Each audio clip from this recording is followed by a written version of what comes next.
उत्तर प्रदेश से जब मैं चला था तब तक तो ठीक ठाक था। मैं प्रयागराज से भोपाल पहुंचा तो मुझे पता चला कि एक पागल कुत्ता जो हैदराबाद से भागा हुआ है वो कुछ अजीबोगरीब बात कर रहा था। उसने कहा खुल्लम खुल्ला, जो संविधान की शपथ ले हुए है, वो कहता है, और वो किसको कह रहा है? स्टेट को।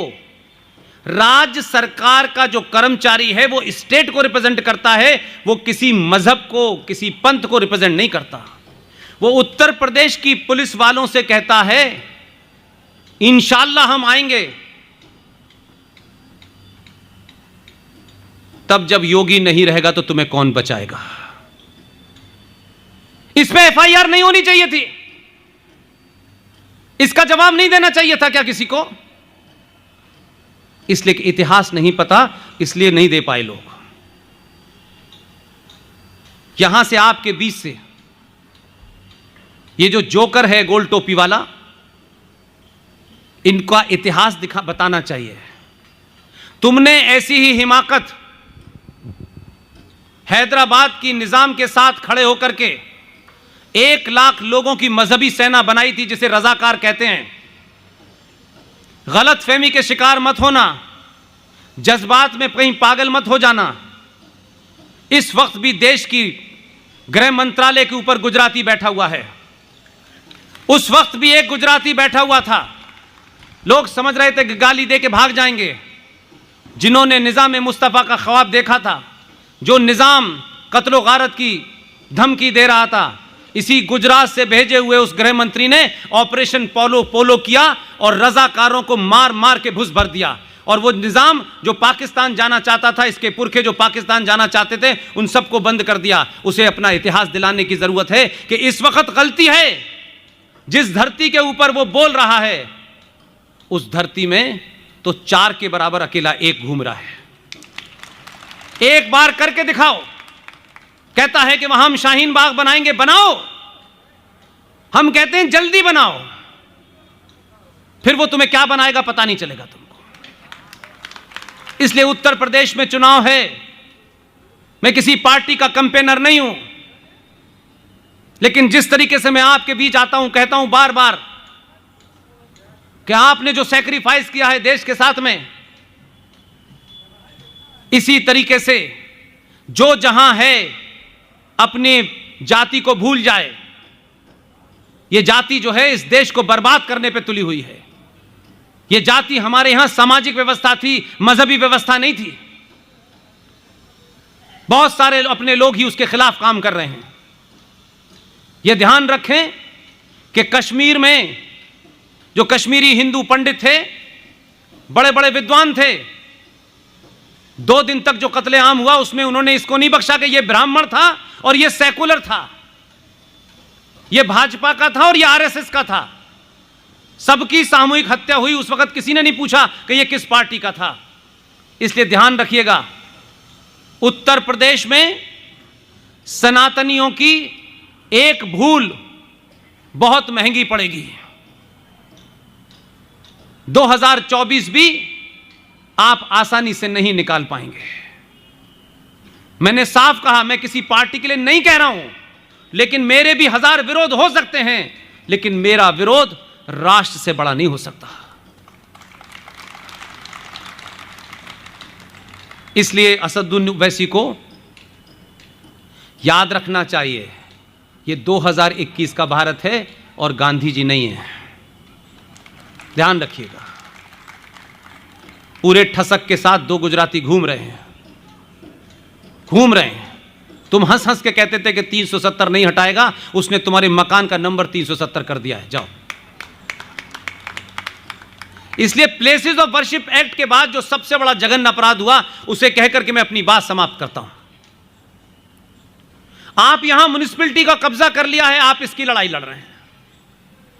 आपको तथ्य पता नहीं है, इसलिए आपको ऐसा लगता है कि यह म्युनिसिपैलिटी पे आज कब्जा हो गया तो आपको पता चला, कुछ दिन बाद कहीं और कब्जा हो गया, आपको पता चला। अगर आप बड़े रूप की बड़ी बात पता कर लेते तो आप परेशान नहीं होते। 1923 में कानून बना, अंग्रेजों ने बनाया, places of worship act, sorry Waqf property board.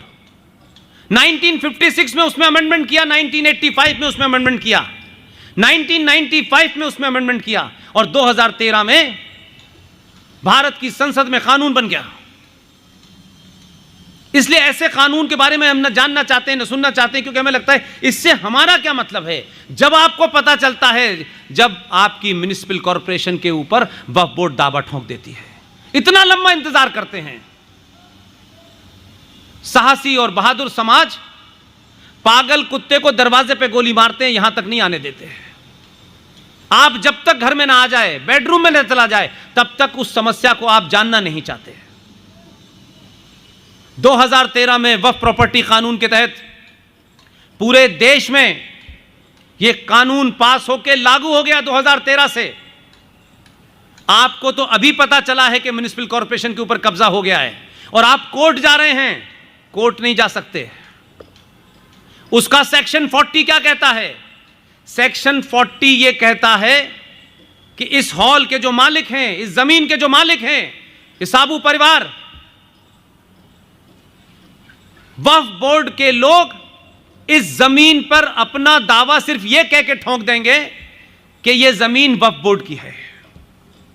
Section 40 यह कहता है कि वक्फ बोर्ड को किसी किस्म के प्रमाण नहीं देने हैं कि यह उनकी जमीन है। सेक्शन 40 का अगला प्रावधान क्या कहता है? यह कानून की बात कर रहा हूं, यह किसी पार्टी के प्रस्ताव की बात नहीं कर रहा। और सब कुछ ढूंढ लीजिए, सब कुछ मौजूद है। अगला प्रावधान यह कहता है कि अगर इस जमीन के ऊपर वक्फ प्रॉपर्टी ने यह दावा भी ठोका कि यह उसकी है और उसने नोटिस भी दिया, तो नोटिस भी इस जमीन के मालिक को नहीं दिया जाएगा। वो अपनी दुकान खोल रहा है, कपड़े बेच रहा है, सब काम कर रहा है, वो यहां आ रहा है, जा रहा है, लेकिन जिस दिन नोटिस सर्व होगा वो नोटिस पार्टी को नहीं दिया जाएगा, वो कॉम्पिटेंट अथॉरिटी को दिया जाएगा। वो कॉम्पिटेंट अथॉरिटी इस बात के लिए कानूनन बाध्य नहीं है कि इस जमीन के मालिक को वो नोटिस दे। 3 साल के बाद नोटिस वाले दिन से लेकर के इस जमीन के मालिक को धक्के देकर के कॉम्पिटेंट अथॉरिटी यहां से बाहर कर देगी और इसका मालिकाना अधिकार वक्फ बोर्ड को दे देगी। आप कोर्ट नहीं जा सकते। इसलिए वो कोई छोटा मोटा काम नहीं किया है। 2005 में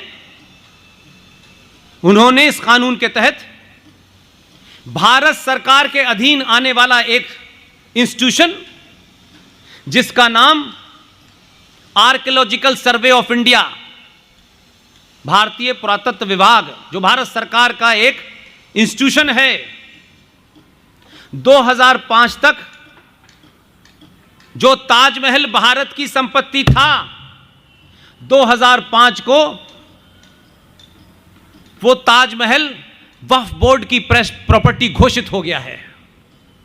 भारत सरकार का यह डिपार्टमेंट, पुरातत्व विभाग, 2005 से 2021 आ गई, गिड़गिड़ा रहा है, मिलेगा नहीं।